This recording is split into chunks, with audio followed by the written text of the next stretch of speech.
عارف کو ایک ایمرجنسی کال پر کہیں جانا پڑ گیا تھا کہ اسے ارج کو بتانا بھی یاد نہ رہا۔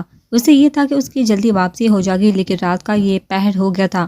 اسے گاڑی پورچ میں رک کر گاڑی کی گھماتا وہ آ رہا تھا کہ اس کی سرسری سی نگاہ اوپر اٹھی تھی، اور پھر وہ مبہوت سا اسے دیکھ گیا جو ہر چیز سے بے نیاز آنکھیں باندھی کھڑی تھی۔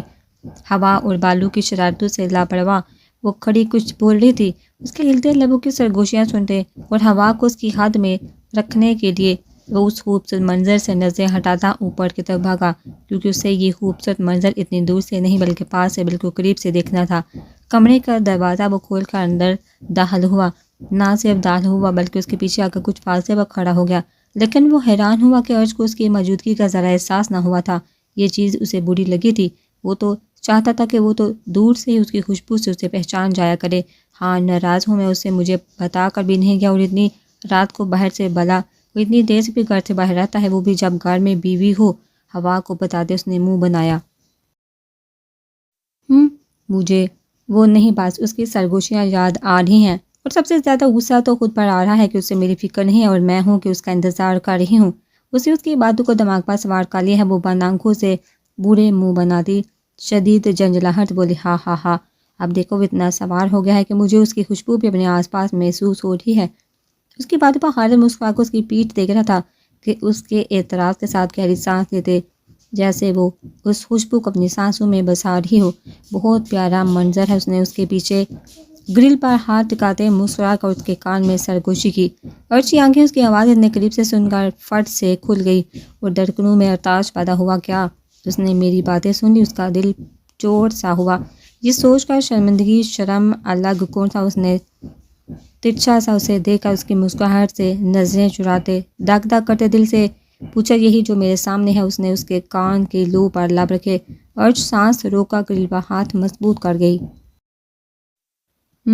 کب آئے؟ اس نے گرل پر ٹکے اپنے ہاتھوں پر اس کے مضبوط ہاتھوں کو دیکھا پوچھا، جب کوئی مجھے شدید یاد کر رہا تھا، تب وہ سرگوشی کی آواز میں بول رہا تھا۔ اس کی مدد میں سرگوشی اور تیز گرم سانسوں کو اس ٹھنڈ میں اپنے کان اور گردن پر محسوس کر کے عجیب سی کیفیت اور سکون مل رہا تھا۔ اسے ہائی کیا، اس نے سب سن لیا اور دل میں بڑبڑائی، یا اللہ، یہ کوئی اور بات کر رہا ہو، میری باتیں نہ سنی ہو، ورنہ کیا سوچے گا یہ۔ وہ دل میں رب سے مخاطب ہوئی، کون یاد کر رہا تھا؟ اس نے ٹھنڈ سے سرد اور خشک ہوتے ہونٹوں پر زبان پھیر کر انہیں نم کرتے چور نگاہوں سے اسے دیکھا۔ اب کوئی زبردست قسم کا انجان بن رہا ہے۔ اس نے گرل سے ہاتھ ہٹا کر اس کے گرد باندھے اس کے کندھے پر تھوڑی رکھی۔ ارج کا دل اس کے ہاتھوں کی گرمائش اپنے پیٹ اور گرم آہنی جلساتی سانسیں اپنے کندھے اور گردن پر پا کر اس کی اپنی سانسیں مدھم چلنے لگی۔ دل 400 کی سپیڈ سے دوڑتا، جیسے دل کی دیواریں توڑ کر باہر آنے کو بے چین ہونے لگا۔ اوپر سے اس کی منی حس باتیں اسے شرمندہ کر رہی تھی۔ میں تمہیں تو یاد نہیں کر رہی تھی، بس تمہیں کوس رہی تھی کہ تم صبح سے مجھے اگنور کر رہے ہو، اس لیے اس نے بات بنائی۔ حالانکہ کوئی فائدہ نہ تھا، اس کا وہ سب سن چکا تھا۔ اس کے شکوے پر عارب نے اس کی انگلیوں کو اپنے ہاتھوں سے گرل سے ہٹا کر اس کا رخ اپنی طرف کیا اور گرل پر اس کے پیچھے سے ہاتھ گرل پر ٹکا کر اسے اپنے حصار میں قید کیا۔ ارج نے اس کے چوڑے کندھے پر ہاتھ رکھے، میں نے تو تمہیں اگنور نہیں کیا، لیکن شاید تمہیں ایسا لگا ہو سکتا ہے۔ اچھا تو پھر بتاؤ کہ کیسا لگتا ہے جب کوئی آپ کو اگنور کرے، جب آپ اسی کی توجہ کے لیے ترسے۔ اس کی تھوڑی کو نرمی سے دور انگلی سے اٹھائے۔ اس نے اس کی آنکھوں میں نرمی سے دیکھا، پوچھا، پتہ نہیں۔ اس نے نگاہیں چرائی، مطلب مجھے کچھ دن مزید اس پر عمل کرنا پڑے گا۔ اس نے شرارت سے کہا، میں تمہاری جان نکال دوں گی۔ وہ دھمکی دیتی اس کے سینے سے لگ گئی۔ عارب کو خوشگوار حیرت ہوئی، وہ تو تم لے چکی ہو۔ عارب نے بھی اس کے گرد بازو باندھے۔ آئی ایم سوری، وہ نادم لہجے میں بولی۔ کس لیے؟ اسے گلے سے لگائے ہی عارب نے پوچھا۔ اس سب کے لیے جو میں نے کیا، جس سے تمہیں تکلیف ہوئی، وہ واقعی شرمندہ تھی۔ وہ اس کے لفظوں کے ساتھ ساتھ اس کے ہلتے لب بھی اپنے سینے پر محسوس کر رہا تھا۔ اپنے سینے سے مس ہوتے اس کے ہونٹوں سے اس کے دل میں گدگدی ہونے لگی کہ وہ مزید حصار تانگ کاٹ کے، مطلب اس سب کے لیے بھی تم سوری ہو جو تم نے لڑتے ہوئے مجھے کاٹا تھا یا ناخن چبوئے تھے؟ وہ شرارتاً بولا۔ اس کا نادم لہجہ اس سے کہا بار رہا تھا، اس لیے وہ خود ہی شرارت پر آمادہ ہوا۔ نہیں، اس کے لیے بالکل بھی نہیں، کیونکہ وہ تمہارے ساتھ صحیح ہوا تھا، بلکہ آئندہ بھی اگر تم نے میرے ساتھ پنگے لیے تو میں ان سب سے بھی برا بدلہ لوں گی۔ اور اب تو سردی آنے والی ہے، پانی بھی ٹھنڈا ہوگا۔ وہ اس کی آنکھوں میں دیکھتے سنجیدگی سے بولی۔ آنکھوں میں شرارت واضح تھی۔ نہ یار، یہ ظلم مت کرنا۔ وہ مظلومیت سے بولا۔ ہاں ہاں ہاں، اب تو میں ایسا ہی کروں گی۔ وہ کھلکھلائی۔ اس کے ایکسپریشن پر وہ بہت پیار سے اس کے ہنستے مسکراتے ہونٹوں کو دیکھ رہا تھا۔ اور ابھی تو تم نے کڈنیپنگ کے دوران مجھ پر جو جو ظلم کیے ہیں نا، ان کا بدلہ بھی لینا ہے مجھے، سو جسٹ بی ریڈی۔ ضرور سرکار، کیونکہ مجھے میری بیوی ایسی ہی چاہیے، چلبلی، نرم دل، پنگے لینے والی، ایسی جو مجھے اینٹ کا جواب پتہ سے دے۔ اس کے من موہنے چہرے کو وہ دیکھتا پوری سچائی سے بولا۔ بعد میں شکایت نہ کرنا کہ میں نے زیادتی کر دی۔ انہیں آنکھیں گمائی نہیں کرا، لیکن اب تم بھی اتنے دنوں کی دوری کی سزا بھگتو، پھر جو چاہے سزا دے دینا۔ اس نے اس کے بال کان کے پیچھے کیے، اسے باہوں میں اٹھایا۔ عرش بوکھلائی، کیسی سزا؟ اس کے بالی لہجے پر تو وہ ہراساں ہوئی۔ پیار بڑی سزا۔ اس نے اس کے کان میں سرگوشی کی، اور پھر چاند نے دیکھا تھا کہ کیسے وہ اس کے ایک ایک نقش کو چومتا، سرگوشیاں کرتا، اپنے عمل سے اسے اپنی بے قراری بتا رہا تھا۔ اس کی مزید محبت بڑی پیش قدمی پر چاند بھی شرما کر مسکرا کر بادلوں کی اوٹ میں چھپ گیا تھا۔ وہ شش و پنج میں مبتلا افسام صاحب کے دروازے کے پاس کھڑے تو اس کی ہمت نہیں ہو رہی تھی کہ وہ ان کا سامنا کرے۔ عارف کے سمجھانے پر، اور کچھ وہ خود بھی یہی چاہتی تھی، اس لیے اس نے دا اور ابتسام صاحب سے بھی اپنی آج تک کی تمام غلطیوں کی معافی مانگی تھی، جس پر انہوں نے اس کے سر پر ہاتھ رکھ کر اسے ماضی میں ہوا سب کچھ بھولنے کا کہہ کر اسے معاف کر دیا تھا۔ بدتمیزی تو اس نے دا کے ساتھ بھی کافی دفعہ کی تھی، لیکن اس دن وہ افسام صاحب کے ساتھ بدتمیزی کے ساتھ ساتھ ان پر تہمت بھی لگا چکی تھی، اس لیے وہ ان کا سامنا نہیں کر پا رہی تھی۔ اب جب اسے سب کچھ معلوم ہو گیا تھا، عارف نے بالکل صحیح کہا تھا کہ جب اسے سچائی پتہ چلے گی تو وہ پچھتائے گی، اور ایسا ہی ہو رہا تھا۔ کچھ چاہیے بیٹا؟ وہ ابھی ششپانج میں مبتلا خود کو ہمت دے رہی تھی کہ افسام صاحب کے دروازہ کھول کر مخاطب کرنے پر بوکھلائی۔ جی، وہ مجھے آپ سے کچھ بات کرنی تھی ڈیڈ۔ اس نے خود کو سنبھالتے کہا، جتنا ڈیڈ کہنا اسے عجیب اور سکون بڑا احساس دلا گیا تھا، وہیں افسام صاحب نے اس کے ڈیڈ پکارنے پر حیرت خوشی کے ملی جلی کیفیت سے اسے دیکھا تھا۔ کیا تم نے مجھے ڈیڈ کہا ہے؟ وہ لہجے میں دنیا بھر کی محبت خوشی لیے بولے۔ عرش مزید شرمندگی کی گہرائیوں میں ڈوب کے ان کے لہجے میں تڑپ محسوس کر کے ایسے ہی تڑپ تو اس کے اندر بھی تھی، ماں باپ کے پیار کے لیے۔ جی، وہ بس یہی کہہ سکی، میرا بچہ۔ انہوں نے نم آنکھوں کو صاف کر اس کے ماتھے پر بوسہ دیا۔ آؤ اندر بیٹھے۔ وہ اسے بیڈ پر بٹھاتے خود بھی اس کے پاس بیٹھے۔ آج دونوں باپ بیٹی ایک ساتھ بیٹھے تھے۔ مجھے آپ سے معافی مانگنی ہے۔ اس نے ایک نظر ان کے خوش بڑے چہرے کو دیکھا، دوبارہ اپنے ہاتھوں پر نظریں ٹکا دی۔ کس چیز کی معافی؟ مسکرائی۔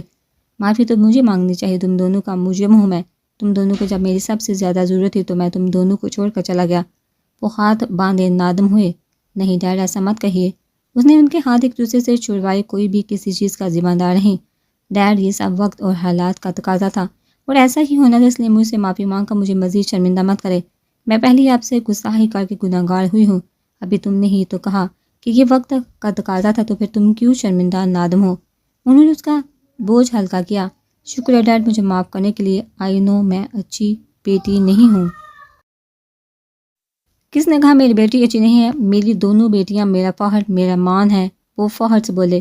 ڈیڈ چاہے اسوا ٹریلی اندردار ہوئی واپس۔ اوپس، سوری، لگتا ہے باپ بیٹی میں کوئی بہت ہی اہم بات ہو رہی تھی۔ ڈسٹرب کر لیا آپ کو؟ وہ شرارت سے کہہ دی۔ کپ سائڈ پر رکھ کر بولی۔ وہ جانتی تھی کس نوعیت کی بات ہو رہی ہوگی، اس لیے اس نے ماحول کا ہلکا پھلکا کرنے کے لیے کہا، جی بالکل، اب ڈیڈ اپنی سب سے لاڈلی پیاری بیٹی سے اہم بات نہیں کریں گے تو کس سے کریں گے؟ وہ بھی شرارت سے بولی، اور افسام صاحب کے گلے میں بازو ڈالے تو کیا ڈیڈ میں آپ کی پیاری پلس لاڈلی نہیں ہوں؟ وہ مصنوعی دکھ سے بولی، تنگ کر رہی ہیں تمہیں؟ ادھر آؤ، تم بھی میری پیاری بیٹی ہو، بلکہ دونوں ہی میری جان کا ٹکڑا ہو۔ افسام صاحب نے اسے بھی پاس بلایا۔ اسوا بھی عرش کو زبان چڑھاتی جتاتی اس کی طرف افسام صاحب کی طرح گلے میں بازو ڈال کر بیٹھ گئی۔ سیریس مت لینا، وہ تو ڈیڈ نے آپ کا دل رکھنے کے لیے کہا، ورنہ ابھی تھوڑی دیر پہلے کہہ رہے تھے کہ ان کی سب سے پیاری اور لاڈلی صرف میں ہوں۔ نہیں جی، تم جھوٹ بول رہی ہو، میں ہوں سب سے پیاری۔ جی نہیں میں ہوں، جی نہیں میں ہوں۔ دیکھیے ڈیڈ، آپ کو تو مافیا کی طرح بعد میں آ کر قبضہ کرنے لگی ہیں۔ نہیں جی، میں کوئی قبضہ نہیں کر رہی، صرف بتا رہی ہوں، بلکہ تمہاری غلط فہمی دور کر رہی ہوں کہ ڈیڈ کی فیوریٹ بیٹی میں ہوں۔ جی نہیں، یہ میری کوئی غلط فہمی نہیں ہے۔ اور اس نے ناک منہ چڑھایا۔ جی ہے، آپ کو نہیں ہے۔ افسام صاحب ان دونوں کی نوک جھوک میں سے مسکرا رہے تھے، کیونکہ کسی ایک کی سائڈ لے کر وہ خود کو مشکل میں نہیں ڈال سکتے تھے۔ گھر میں اس وقت صرف اسوا و عرش تھی۔ اسوا کو ہارٹ بغیر ڈراپ کر کے جا چکا تھا۔ جبکہ ارش خود ہی اسپورٹ بائک پر گڑ آئی تھی جو اسے سیر پر ملی تھی کہ وہ عارب کے لیے اپنی جان کی حفاظت کرتے دھیان اور اطمینان کے ساتھ ڈرائیو کرے گی۔ فریش ہونے کے بعد ارش اسوا کے روم میں گئی تھی۔ اس نے ہلکے سے سر درد کی شکایت کرتے اس نے اسے چائے بنانے کا کہا تھا، جس پر اسوا فکر مند ہوتی اس کے لیے چائے بنانے کچن میں گئی تھی۔ وہ کچن میں کھڑی اس کے لیے چائے بنا رہی تھی کہ اچانک اس کا سر چکرایا۔ اس نے اپنے چکراتے سر اور بند ہوتی آنکھوں کے ساتھ سلپ کو پکڑ کر خود کو گرنے سے بچایا اور آنکھیں جپٹی۔ کیا ہوا میم؟ آپ کو کک نے اسے یوں سر تھامے اس کی پیلی رنگت دیکھ کر فکر مندی سے پوچھا۔ نہیں کچھ نہیں، بس ویسے ہی چکر آ گیا تھا۔ وہ چکراتے سر کے ساتھ بامشکل خود کو سہارا دیتی بولی اور چائے کو دیکھنے لگی جو کہ بس بن ہی گئی تھی۔ کوک نے کسی چیز کے گرنے کی آواز پر پیچھے مڑ کر دیکھا جہاں وہ بے سود پڑی ہوئی تھی۔ میم اس کے پاس نیچے بیٹھ کر اس کا چہرہ تھپ تھپانے لگی۔ سب کچھ ٹھیک ہو گیا تھا، خوشیاں ایک بار پھر لوٹ آئی تھی۔ وہ محبت جو ارش کو نادانی نفرت کی دھند میں نظر نہیں آ رہی تھی، وہ اب اس دھند کے ڈال جانے پر واضح محسوس ہو رہی تھی۔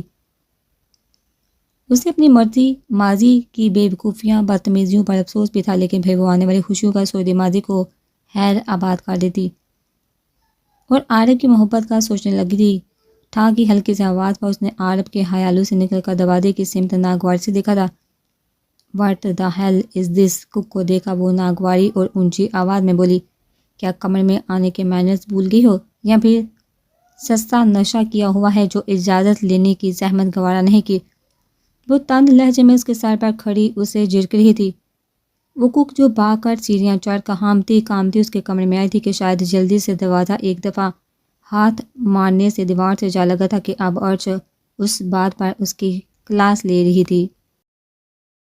I am sorry ma'am but, وہ شرمندہ ہوتی بولی۔ What but? ہاں، وہ ہونہار نظروں سے کوک کو دیکھ کر اس کی بات کاٹ کر بولی، میم اسفا کو پتہ نہیں کیا ہو گیا ہے کہ وہ گر گئی ہیں کچن میں۔ اس نے مدعے کی بات بتانے میں ہی عافیہ جانی۔ وٹ؟ تم نے پہلے کیوں نہیں بتایا؟ ڈفر وہ اسے جھڑکتی نیچے کی طرف بھاگی، خود ہی تو بولنے نہیں دے رہی تھی۔ وہ کک سوچتی اس کے پیچھے گئی۔ آپو سے فرش پر گری، بے ہوش دیکھ اس کا ہاتھ منہ پر گیا۔ آپو کیا ہوا آپ کو؟ اس کے پاس بیٹھی اس کا چہرہ تھپتھپاتے اسے ہوش میں لانے کی کوشش کر رہی تھی۔ کیا ہوا تھا اسے؟ وہ گردن موڑ کر کک سے پوچھنے لگی جبکہ آنکھوں میں پریشانی تھی۔ میم پتہ نہیں، شاید چکر آئے تھے، میں نے پوچھا تو میم نے کہا کہ کچھ نہیں، اور پھر یہ گر گئی۔ وہ ڈرتے ڈرتے بتانے لگی، میم ان کے منہ پر پانی کے چھینٹے ماریے۔ ایک ملازمہ نے پانی آگے کرتے کہا۔ لاؤ۔ اس نے پانی کے چھینٹے مارے لیکن اسوا کے جسم میں حرکت نہ ہوئی۔ آپو کو تو ہوش نہیں آ رہا، اس نے نم لہجے میں نمی لیے لب کچلے۔ میم آپ ہماری مدد سے ان کو کمرے میں لے جائیے اور ڈاکٹر کو کال کرے۔ ارش نے ہاں میں سر ہلایا۔ ملازمہ اوکو کی مدد سے وہ اسے افسام صاحب کا کمرہ جو کہ نیچے تھا اس میں لے آئی، کیونکہ سیڑھیاں چڑھنا وہ بھی اسوا کو لے کر اس کے لیے مشکل تھا۔ ڈاکٹر کو وہ کال کر چکی تھی، اب جلے پیر کی بلی بنے وہ کبھی کمرے میں ٹہلنے لگتی تو کبھی اس کا چہرہ تھپتھپانے لگتی۔ کوک نے کچن میں آ کر سب سے پہلے چولہے کو صاف کیا جو چائے کی ابل کر باہر آنے پر سارا کالا ہو گیا تھا، اور پھر عارب کو کال کر کے اس واقعے کے بارے میں بتا دیا تھا۔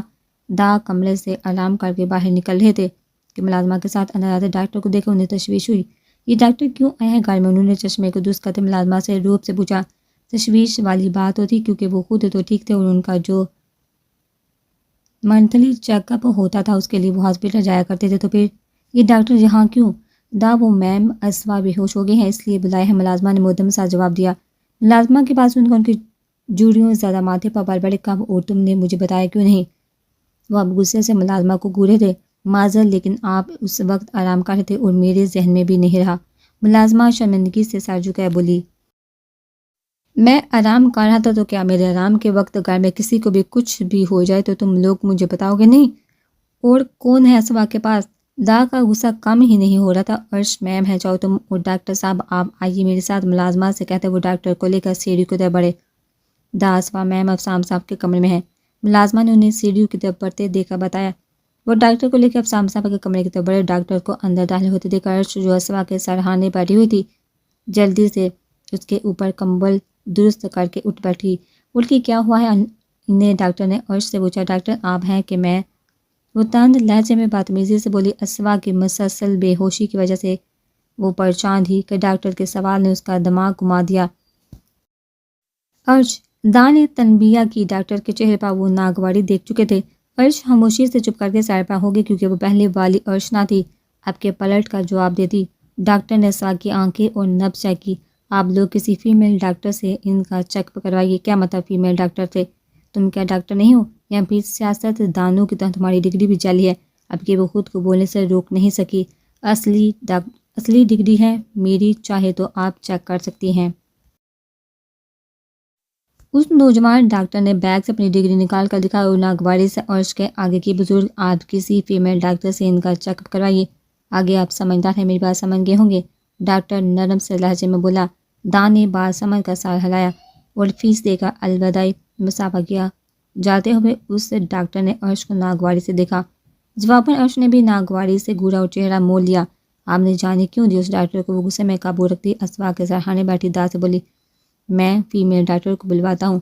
اس کے سوال کو نظر انداز کیے وہ ملازمہ کو کسی فیمیل ڈاکٹر کو بلوانے کا کہتا ہے اور سن کے نظر انداز کرنے پر سر جھٹک کر اسوا کی طرف متوجہ ہوگی۔ کچھ ہی دیر میں ڈاکٹر بھی آگے۔ آپ لوگ باہر چلیے، مجھے ان کا چیک اپ کرنا ہے۔ ڈاکٹر نے دا اور عرش سے کہا۔ نہیں، میں یہیں رہوں گی، آپ چیک اپ کریں، عرش ضدی لہجے میں بولی۔ پہلے ہی وہ جعلی ڈاکٹر بنا چیک کیے پتہ نہیں کون سی بونگی مارے چلا گیا تھا۔ عرش کو اب اس ڈاکٹر پر بھی بھروسہ نہیں تھا۔ بیٹا آپ باہر چلی جائیے تاکہ میں ان کا پراپر چیک اپ کر سکوں۔ لیکن وہ ہر ترمی سے کری رہی۔ عرش چلو، دان نے سنجیدگی روپ سے کہا، لیکن اس نے کچھ بولنا چاہا۔ میں نے کہا چلو باہر، آپ کے وہ کچھ ساتھی سے بولے۔ ناچار وہ دل میں ڈاکٹرنی اور اس ڈاکٹر کو کوستی باہر آ کے مبارک ہو آپ سب کو۔ ڈاکٹر نے چیک اپ کرتے کمرے سے باہر آ کے پیچھا بڑھانا لیکن ہلکی سی مسکراہٹ سے مبارکباد دی۔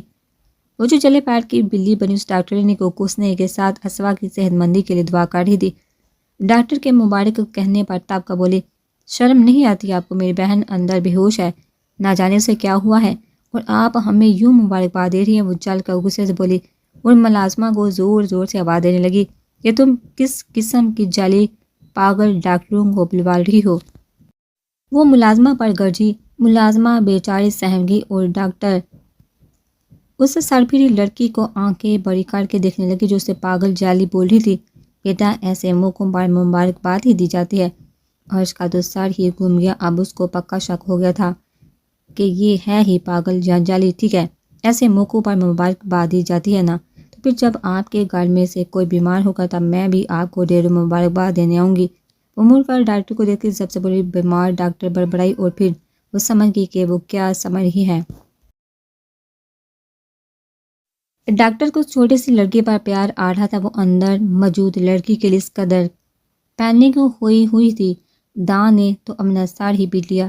بیٹا وہ بیمار نہیں ہے بلکہ گڈ نیوز ہے، وہ ماما بننے والی ہے۔ وٹ مطلب آپ وہ بیمار نہیں ہیں؟ لیکن پھر وہ بے ہوش کیوں ہو گئی ہیں؟ اس نے ڈاکٹر کی پہلی بات سن کر خوش ہوتے لیکن پھر ناسمجھی سے پوچھا۔ کیونکہ وہ ماما بننے والی ہیں، ڈاکٹر نے ہنس کر کہا۔ ماما؟ وہ بڑبڑائی۔ وٹ ماما؟ سچ میں؟ ہو رہے؟ وہ خوشی سے اچھلتی جھوم اٹھی۔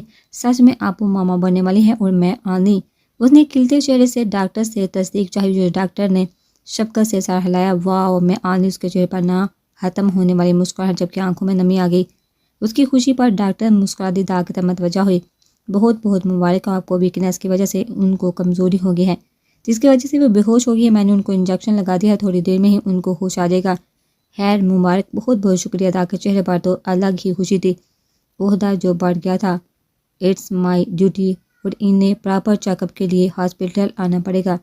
جی جاؤ، انہیں باہر تک چھوڑ دو، وہ واپس کھڑی ملازمہ سے بولے۔ جی۔ وہ سر ہلاتے چلے گئی۔ ڈاکٹر کو لے کر ڈاکٹر کو بیچ کر انہوں نے اپنے دائیں طرف دیکھا لیکن عرش کو نہ پا کر اس کے باولے پن پر ہنس دیے کیونکہ وہ ان کی اور ڈاکٹر کی گفتگو کے درمیان ہی اسوا کے پاس چل گئی تھی۔ وہ بھی سر جھٹک کر اسوا کے پاس جانے لگی۔ وہ اندر داخل ہوئے تو اسوا ابھی تک بے ہوش تھی۔ وہ نم آنکھوں سے مسکراتی اس کے پاس بیٹھی۔ Thank you so much for this beautiful news. اس نے اس کے ہاتھوں کو چوما اور اسی ہاتھ پر سر رکھ کر رونے لگی۔ جو محبت ہمیں نہیں ملی ہم وہ اس پڑی یا پڑے کو دیں گے مل کر۔ وہ اس سے مخاطب تھی۔ ارے رو کیوں رہی ہو؟ دا نے کمرے میں آتے اس کے رونے پر فکر مندی سے پوچھا۔ رو نہیں رہی، یہ تو خوشی کے آنسو ہیں۔ وہ اپنے آنسو صاف کر کے حشاش بشاش بولی۔ میرا پیچھا میرا بچہ۔ انہوں نے اس کے لیے بازو کھولے، عرش سے دوڑ کر ان کی باہوں میں سمائی اور رونے لگی۔ کیا اب بھی یہ خوشی کے آنسو ہیں؟ جی، وہ مسکرائی، لیکن مجھے اپنی پوتی کی آنکھوں میں خوشی کے آنسو بھی نہیں چاہیے، بس خوشی سے بڑی چمک چاہیے۔ اس کے ماتھے پر پیارے کا پیار سے بولے، جی۔ وہ فرما برداری سے سر ہلا گئی۔ اسے علیحدہ کر کے وہ اسوا کے پاس گئے اور اس کے ماتھے پر بوسہ دے کر عرش کو لے کر باہر آ گئے۔ وہ آفس میں بیٹھا کوئی فائل ڈائٹ کر رہا تھا کہ اسے گھر سے کال موصول ہوئی تھی، اور پھر وہ ملازمہ کی بات سن کر فوراً سے گھر کے لیے نکل گیا۔ عادت کو بتانے کی بھی اسے فرصت نہ ملی تھی۔ جلدی سے گاڑی میں بیٹھ کر وہ گھر کے لیے روانہ ہوا تھا۔ اسوا کی بے ہوشی کا سن کر تو اس کا دل بند ہونے کو تھا۔ وہ ریش ڈرائیونگ کرتا گھر جا رہا تھا کہ راستے میں ٹریفک جیم نے اسے سخت غصہ دلایا تھا۔ 5 منٹ ہو گئے تو اسے اس ٹریفک جیم میں، لیکن ابھی تک کوئی راستہ نہیں کھلا تھا۔ وہ ہارن پر ہارن دیے جا رہے تھے۔ کچھ لوگ اس سے بہت کچھ بول رہے تھے، لیکن وہ ان کی سن کہاں رہا تھا۔ وہ تو صرف اسوا کے لیے دعا کر رہا تھا۔ اس کا بس اس وقت اگر چلتا تو وہ اٹھ کر جائیں کسی جادو سے اسوا کے پاس پہنچ جاتا، لیکن ایسا اس کے پاس میں ہی تو نہ تھا۔ مزید 5 منٹ ایسے ہی گزر گئے تو اس کی بس ہو گئی۔ وہ گالی نکالتا گاڑی سے نکلا اور گاڑیوں کے بیچ سے ہوتا راستہ بناتا کھلی روڈ پر آیا اور رکشہ رو کر اس پر بیٹھ گیا۔ رکشے میں بیٹھ کر رکشے والے کو ایڈریس بتا کر وہ گھر کال کرنے لگا کہ اس کی خیریت پوچھ سکے، لیکن آگے سے کوئی اٹھا ہی نہیں رہا تھا۔ اس کا دل مختلف ہچو سے تیز دھڑکنے لگا۔ اس نے رکشے والے کو اور تیز چلانے کو کہا اور ساتھ ہی کال بھی کرنے لگا۔ عرش کے نمبر پر، گھر کے نمبر پر وہ کال کر چکا تھا، لیکن کوئی اٹھا ہی نہیں رہا تھا۔ سارے راستے وہ اس کی سلامتی کی دعا کرتا آیا تھا۔ رکشہ مینشن کے آگے رکا تو اس نے والیٹ میں سے 5,000 روپے کا نوٹ نکال کر رکشے والے کی طرف پھینکا اور اس رکشے والے کی اڑے اڑے سنے بھاگتا ہوا مینشن میں داخل ہوا۔ رکشے والا بھی کندھے اچکا کر 5,000 کا نوٹ لے کر چلا گیا۔ وہ داخلی دروازے پر آیا تو عرش کو روتا ہوا دیکھا اس کے پاؤں منجمد ہو گئے۔ دل تیز دھڑکنے لگا۔ سانسیں جو پھولی ہوئی تھی وہ جیسے انجانے خوف سے بند ہونے لگی۔